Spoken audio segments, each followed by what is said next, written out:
Thank you so much for taking time. I know you've got a packed schedule here, and It's you're my just pleasure. coming from Brussels from NATO as Yes. well, right? So one of the things that's a bit odd is the U.S. Secretary of Defense, Pete Hegseth, is not here, but you did meet with him. Yeah, no, he's been with us for the last 2 days in Brussels. We were at the defense ministers meeting, and prior to that, we had the 26th meeting of the Ukraine Defense Contact Group, and Secretary Hegseth was with us. And how did that go? Quite frankly, it was, I think, a little bit challenging for the members of the Ukraine Defense Contact Group and the NATO defense ministers. I've been part of that for the last couple of years, and over the last 2 years, we've seen real strength and resolve, and I've been very impressed. We've added new members. Finland and Sweden have joined us, and I think there was a growing sense of the alliance and the power of the alliance, and people were making really big sacrifices in their defense expenditure, but also in their support of Ukraine. And then the discussion for the 26th meeting was a little bit more challenging. How so? Well, obviously, the United States is taking a different position with respect to its support of Ukraine. And the discussion that took place yesterday regarding the beginning of a negotiation and real questions, I think important questions being asked about whether or not a just and sustainable peace for Ukraine involving the people of Ukraine that was acceptable to them was kind of on the line and what was being proposed. And I know for so many of the Europeans who've, they've been remarkable in their support of Ukraine and its defense against the illegal invasion by Russia, and not feeling included in that discussion or even their concerns being addressed, I think was a significant challenge to them. So it was, can you just kind of walk us through how that went? Because, we have these quotes from Hegseth, which he's now walked back a little, but we'll go back to that, saying basically that, Ukraine is never going to be a member of NATO, and they're not going to go back to their pre-existing borders, and the U.S. is not going to put troops on the ground.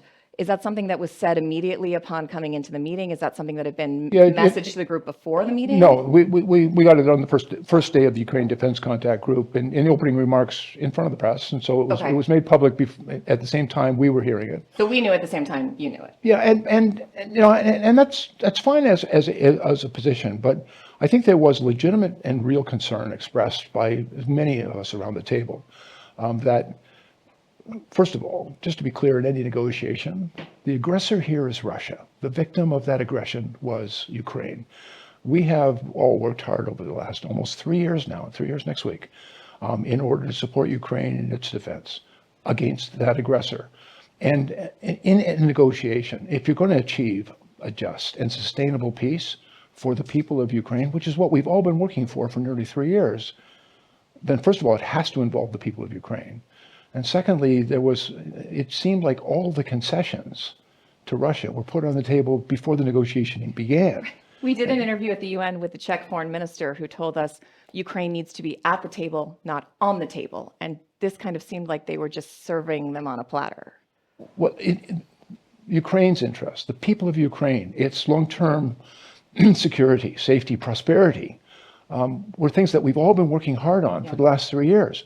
And it did not seem to be the focus of a negotiated settlement, and almost there was one of the people that works with us really closely is Rustam Umarov, and I would never presume to speak for him, but he spoke so eloquently and passionately yesterday. We were at a luncheon and we were discussing this, and he talked about his experience as a young man and being displaced from the Crimea. He's indigenous to the Crimea, and his family was displaced from there, and then coming back, and he talked about sort of the security arrangements that followed the Soviet Union and all the assurances that the Ukrainian people kept getting from the West and that were not lived up to. And then he expressed his very sincere gratitude to everybody at the table who've been there for Ukraine for the last 3 years. And he's been a great friend and ally, and we all care very much about what he cares about. And then you could tell he was feeling almost betrayed about what was being proposed, that they were not being included, that their real interests were not being addressed in at least in the early indications about this negotiation, that it was a conversation taking place without them. It was about them without them. And we've always kind of taken the position that nothing about them without them. But it really felt that way to him. And then you could see that certainly from the EU, and again, I won't speak for anybody, they speak very well, eloquently for themselves, but the EU was genuinely concerned. They have made an enormous investment in material and effort and support for Ukraine, and yet they weren't consulted in this process. And I think the idea that they were on the table but not at the table, it's a rather blunt characterization, but I think that's how it felt. So what is your impression of Hegseth? Is this your first time meeting him? Is he competent? And what do you think made him walk back these remarks? Was it stuff that he got from you guys in the room? Do you think it was pressure from the White House? Do you have any thoughts on that? Well, it was very clear that the Secretary of Defense was delivering a message. He had brought a message from his president. Okay. He even characterized it this way: the president says this, the president wants that. I had one-on-one with him. Frankly, it was a great conversation. We didn't talk necessarily about that. We talked about our shared responsibility for North American security, some of the work that we're doing at NORAD, some of the things we do together in the Indo-Pacific, and they've got a real and necessary focus on the Pacific, the challenge that China represents. And we talked a little bit about that and all the work that we're going to do together.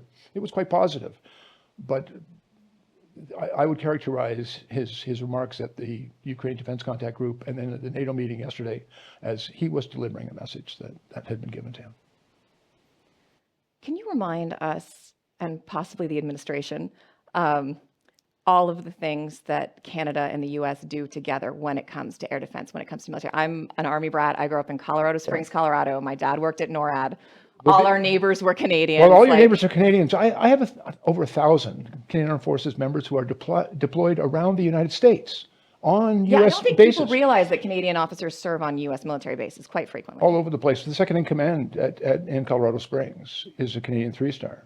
Oh, wow. And in so many of our missions, the person in Europe for what used to be the Ukraine contact group, but is now part of NATO. The person in charge of the training coordination is one of my generals. We work very closely. We always have. NORAD, I think, we often talk about NATO, and everybody understands what NATO is, and only people reasonably well informed know what NORAD is. But NORAD is an alliance between Canada and the United States that's gone on for 75 years, and it's how we together have kept North America safe from. You used to watch the movies Fail Safe and Dr. Strangelove. Or Chinese weather balloons. And most recently Chinese weather balloons. Yeah. But we also, notwithstanding all of that work that we have done in the past, it is desperately in need of an upgrade and modernization. And so we've undertaken together to do an upgrade and modernization of NORAD. And so a big part of the work, I spent most of last week in Washington, and I was meeting with, the military, but also big U.S. industries, because that's also an important partnership about what we're going to be doing with over-the-horizon radar, just as an example. Domain awareness in the far north, the radar systems and the dew line we used to have in place just isn't up to the job anymore. With ballistic missiles and cruise missiles and intercontinental and hypersonic missiles, we really need to up our game, and we've got to make big investments, and we do that together. As well, as part of that commitment, I'm in the process right now of announcing and investing in infrastructure in our far north so that we can operate there, the Canadian Armed Forces, but we'll do it in partnership with the United States. They'll be on our bases. They'll be with us as we are with them. Are you sure about that? Are you confident? I remain confident. And again, I keep on falling back. We hear the rhetoric, and some of it is challenging, but at the same time, we've got 75 years of history together, actually a century and a half of history together. We fought side by side. Our militaries have fought and bled and died side by side. The third largest contingent on the invasion of Normandy, it was the Americans, the Brits, and then the Canadians. After 9/11, when Article 5 was invoked, we sent 40,000 Canadian troops to Afghanistan. Hundreds of our people were killed, thousands were injured. We went there in defense of America. That's the thing that makes me confident. That's the thing that I have my faith in. I have faith in the U.S. institutions. I have faith in the American military. General Guillot, who is the commanding officer of NORAD, he gets the relationship. And he testified yesterday in front of the Armed Services Committee. And I think he spoke, exceptionally well about that relationship. That's the thing I have faith in. But speaking of that Article 5 commitment, there seems to be, I don't think anyone will say it out loud quite yet, but there seems to be a little bit of a tremor in the confidence among some Europeans that were that to really be triggered and necessary, that the US would be all in defense of its European allies under this administration. Do you have any doubts about the durability of Article 5 in the next coming years? I think there was some challenging parts of the conversation that we've had over the last 2 days at NATO. Okay. And I think there's a growing realization in Europe that they're going to have to step up and take even more responsibility for their security in Europe. That I think some of the partnerships that they have relied on, and perhaps over-relied on, may not be available to them in the future. And so they've got to look more to their own security, and because things are changing. Is that true for Canada as well? Well, two parts of that. First of all, I've assured my allies, and I tried to, General Kabuli, who is the Supreme Allied Commander, the best title in the military. Such a good title. I mean, I just want to walk into a room and have someone call me a Supreme Allied whatever, but it's a good title. And I don't want to call that, but I really admire this guy. He's smart, he's solid, he's thoughtful, but he's given us capability targets, and they're really challenging for me.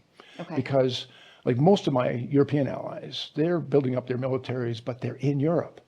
The capability requirements for me are in Europe, and I'm in North America. And I've got responsibilities in defense of my own country, and the resources that I put in place in Canada through NORAD, through building up my own Northern Operational Support Hubs and building capacity and training and deployments in Canada, they don't count towards my obligation. And I've tried to, I've got to explain that. But at the same time, I'm not backing away from Canada's responsibility to NATO, and we've always answered the call. Throughout our entire history, we've never had to defend ourselves. We've never had. Nobody's been trying to attack us, but every time somebody else needed us, we were among the first to go. I think that was the really remarkable part of the speech Trudeau gave after the tariff threat. It reminded me, if anyone's seen the movie Love Actually, where Hugh Grant gets up and says, I think this special relationship has been a very bad relationship, and like stands up for the UK. But that's kind of what it felt like. It felt like when your really polite neighbors finally just like had enough and just lets you have it. And he started that speech by doing what you just did, listing off all the times Canada has gone to the defense of the US, been there for its allies, do things like tariff threats or, shifting sands on their policy for Ukraine. Does that make securing Canada more difficult? Does that make meeting these other obligations that they're asking from you with NATO, with defense capability? Does that make any of that more difficult because the focus shifts and you have to put out another fire rather than focusing on, the thing that you've been working at? I spent most of my life as a police chief for a long time in one of our big cities. And so multitasking. Our biggest city. And so you just got to deal with things and compartmentalize it and do your job. I will say that for Canada, I think it's really important for us to acknowledge that over the past 3 or 4 decades, we have not made sufficient investment in our own defense. Why do you think that was? I think cashing in the peace dividend, the end of the Cold War was maybe the end of conflict. Governments right across the world started doing a lot less in their defense, and including in us. And we've allowed our edge to be blunted a little bit. We've got to reconstitute. I'm short about 30,000 people for what I need to do. Our big platforms, our ships and our planes, are 35 and 40 years old. Really a big investment that needs to be done. I acknowledge that to our allies. Like, we recognize. I first got this job. It's kind of funny for me. I was going to give my first public speech, and as they always do with politicians, they give me the speech that said everything was awesome and we're doing great. Oh yeah, it's great. Everything's fine. And I looked at it, I said, I can't give the speech because it's not true. I'm not going to stand up in front of people, and the military knows it's not true. Our allies know it's not true. And so instead I said, we haven't done enough. We have to do a lot more. We're going to have to spend more money. We've got to make big investments. We've got to do more. And I think people were a little uncomfortable, but it was also interesting at the time in Canada. There was really no real push to spend more on defense. When they pulled on it, less than 30% of Canadians thought that was a thing to spend money on. We didn't hit the top 20 list. But we've had a difficult but an important conversation in Canada that we've got responsibilities here, not just to our allies, everything expeditionary, but at home. in our own country. And it's an opportunity to do a little bit of nation building too in our far north. And so I've been having pretty frank conversations with not just my colleagues, but with Canadians. And Canadians figured this one out. They got it. And they're telling us, do more. Let's go. And so support for the investments that we have to make, and there's sacrifice in investment. If you spend it on that, you can't spend it on something else. But Canadians get it. And they're telling us, okay, we got it, and do it. And I'm kind of encouraged. We're going through some political processes right now. Everybody who wants to be the next Prime Minister of Canada has acknowledged we better do that. And they're not doing it because I told them So to. across the parties, they're all saying that they're acknowledging this is something everybody we need to do. acknowledges we have to do this. Is that a change? That seems like a change. Yeah, of course it is. But it's not in response to anything I've said. It's in response to what Canadians want. Any politician, they better be listening to their citizens if they want to be elected. Yeah. And the citizens are telling them we have to do this. And so I think it's an opportunity to do it. But then my job is to make sure, okay, the trouble with 2%, 3%, 5%, anything that people talk about is in defense spending, that's how much you have to spend. But it never tells you the what and the why, and how to do it. And what I mean by that is, you got to get your numbers up to here, but what are you spending it on? You got to spend this much money, but how are you going to spend it? What are you going to spend it on? And so characterizing that as, investment in our workers, our industry, our own economy, building infrastructure that benefits not only the military, but the communities in which the military operate, lives up to our international obligations, but fulfills our responsibilities for our national defense. That's the case we've got to make. It's one thing to say we have to spend this much money. It's a different and a more important conversation, in my opinion, about how to spend it and what we're going to spend it on. And the other thing, there's a certain amount of urgency. The world's changing pretty rapidly. The United States is shifting a position, one that we have perhaps over-relied on in the past, but we're not going to be able to rely on it in the future. And so there's an urgency we got to move, but we got to move fast. Is the U.S. an unreliable ally? I'm not going to characterize it that way because, like I said, there's growing concern about the reliability, but at the same time, I know the U.S. military. We work with NORAD. I have my troops deployed on their bases. I know that the strength of that relationship, I still trust it. I still have great faith in it.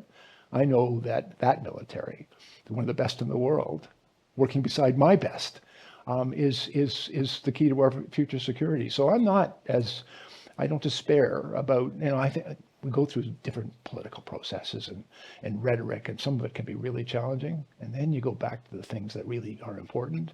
And it's those relationships and the faith that I have in that institution and other institutions in America that keep me on track.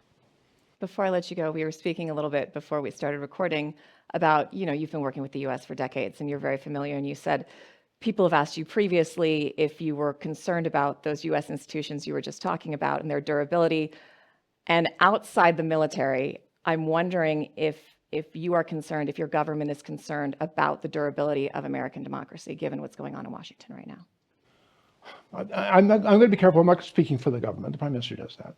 But at the same time, I'm a graduate of the FBI Academy. I've worked side by side in organized crime, national security matters, issues around the border, Homeland Security, U.S. Customs, ETF. These are all friends and partners and trusted partners. I still consider them friends. I still trust them. That relationship has been important to me throughout my entire life. But then when I see some of those institutions being challenged at the FBI, at the CIA, at the Justice Department, I haven't worked personally closely with USAID, but I saw the impact. I was in Washington last week. The impact on it's been massive, and you can see that they're reeling a bit, and hoping that we'll return to those powerful institutions that aren't just important to America. And that's one of the messages I would send to Americans. The world relies on that. Canada certainly relies on that. We'll do our part. We'll hold up our end. Frankly, we always have. But we also have great faith in those relationships and that partnership. We're concerned. But I'm not despairing. All right. We're going to have to leave it there. Thank you so much for taking the time. It was really nice speaking with you. Thank you. Thank you.